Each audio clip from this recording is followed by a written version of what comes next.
Assalamualaikum warahmatullahi wabarakatuh. Alhamdulillah.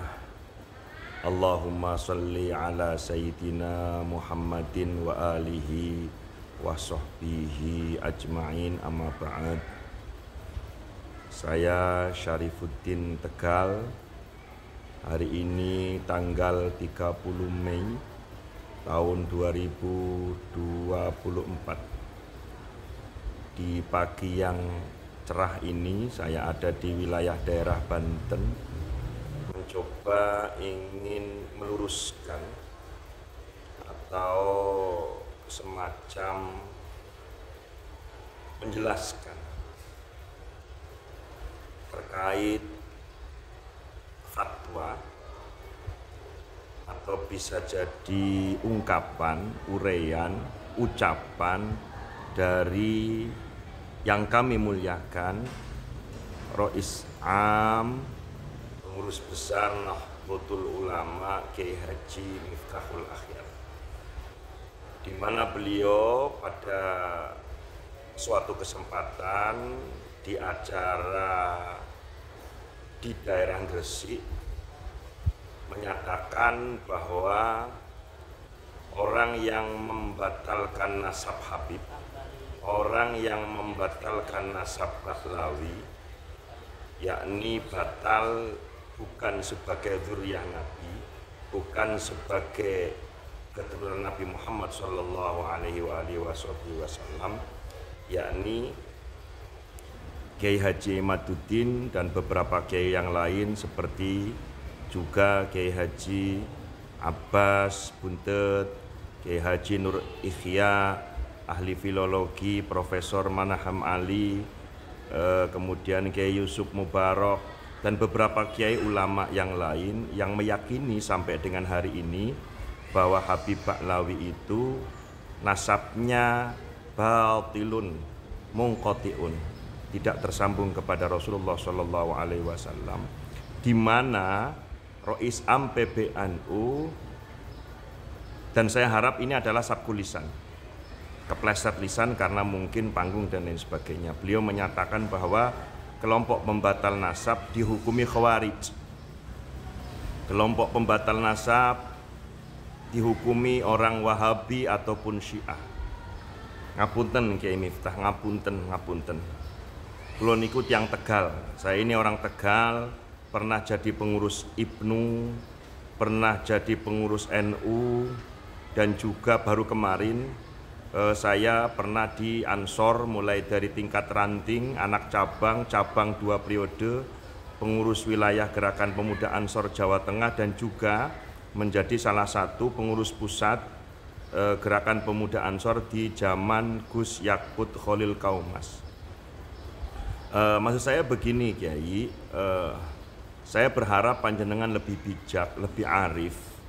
Artinya kalaulah memang panjenengan tidak sependapat atau tidak sepemahaman dengan Kiai Haji Imaduddin Utsman terkait batalnya nasab Bahlawi, itu hal yang biasa dalam khazanah keilmuan, di dalam konteks berpikir itu biasa. Di kalangan Nahdlatul Ulama kita kenal dengan istilah ada tawazun, ada tawasud, ada i'tidal, ada tasamuh, di mana dengan kalimat panjenengan yang langsung menghukumi pembatal nasab adalah khawarij, Wahabi ataupun Syiah, ini menurut pendapat saya Al-Fakir, ini semacam panjenengan itu kurang bisa menghormati khazanah keilmuan. Oleh karena itu sekali lagi saya berharap kepada yang mulia Kiai Haji Miftahul Akhyar untuk bisa lentur, untuk lebih fleksibel, untuk lebih bisa menghaluskan kata maupun sikap terkait polemik nasab ini. Ada langkah-langkah yang saya yakin para ulama-ulama yang ada di jajaran NU, mulai dari tingkat ranting, MWC, PC, PWNU, bahkan PBNU, itu sudah mengaji, sudah membaca, sudah mengkaji, bahkan meneliti beberapa data-data pustaka kitab yang dikaji oleh Kiai Imad. Sebagian saya yakin sudah mulai condong meyakini bahwa Habib Ba'lawi itu bukan dzurriyyah Rasulullah Shallallahu Alaihi Wasallam. Kemudian Kiai Miftahul Akhyar yang kami hormati dan ulama-ulama NU lainnya, saya saksi hidup di mana hari kemarin saya melihat yang pertama bahwa Kiai Haji Imaduddin Abbas ini orang Nahdlatul Ulama. Beliau pengurus NU. Beliau punya pondok pesantren yang cukup besar di usia beliau. Beliau usianya saat ini adalah kurang dari 50 tahun. Beliau punya pondok pesantren sekaligus pengasuh plus muassis, di mana pondok pesantren Nahdlatul Ulum ini dibuat atau didirikan di tahun 2002. Kisaran baru 22 tahun. Santrinya alhamdulillah kisarannya antara hampir 1000. Ada santri putra dan santri putri. Kurikulum yang ada di pondok pesantren adalah kurikulum Islam ala ahli sunnah wal jamaah, bukan Wahabi, bukan kurikulum Syiah, apalagi Khawarij. Beliau juga tidak melakukan nikah kontrak. Saya sudah ngobrol 2 hari 2 malam sama beliau. Nikah beliau ya secara kaedah fikih, secara kaedah Islam ahli sunnah wal jamaah.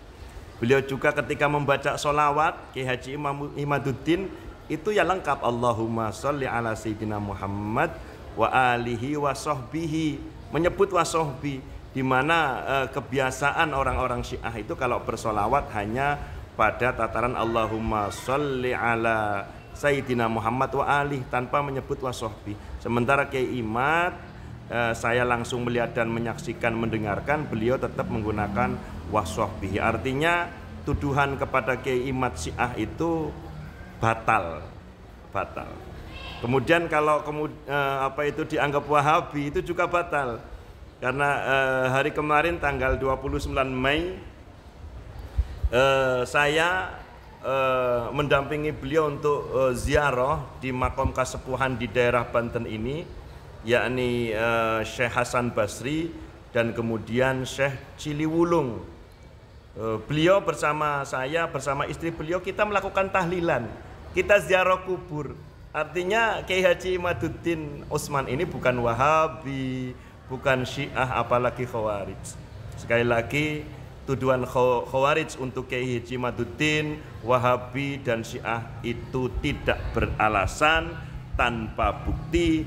Dan maaf Kiai Haji Miftahul Akhyar, maaf sekali lagi, itu cenderung fitnah dan provokatif. Dan saya yakin Kiai Haji Miftahul Akhyar adalah sosok orang yang alim, orang yang arif, orang yang bijak, tentunya mudah-mudahan lebih bijaksana lagi, lebih legowo lagi, lebih lentur lagi untuk menyikapi pandangan yang dianggap berbeda ini. Lanjutnya, salam santun, salam hormat kepada para ulama, para kiai Nahdlatul Ulama, baik di jajaran Mustasyar, Suriah maupun Tanfidiyah, beserta badan otonomnya, Muslimat, Fatayat, Ansor, Ibnu IPPNU dan PMII, serta seluruh anak bangsa, anak negeri. Mari sikapi terkait polemik nasab ini dengan mengedepankan akhlakul arimah, sekali lagi dengan mengedepankan kesopanan, etika dan keilmuan.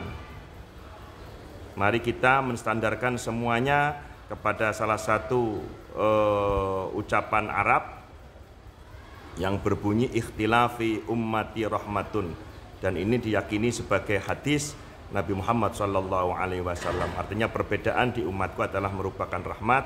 Jadikan polemik ini, jadikan perkaitan nasab ini sebagai rahmat dari Allah Subhanahu wa Ta'ala untuk semakin kita berburu ilmu, berburu berkah, berburu maslahat. Sekian, dan saya tutup, inna akramakum indallahi atqakum.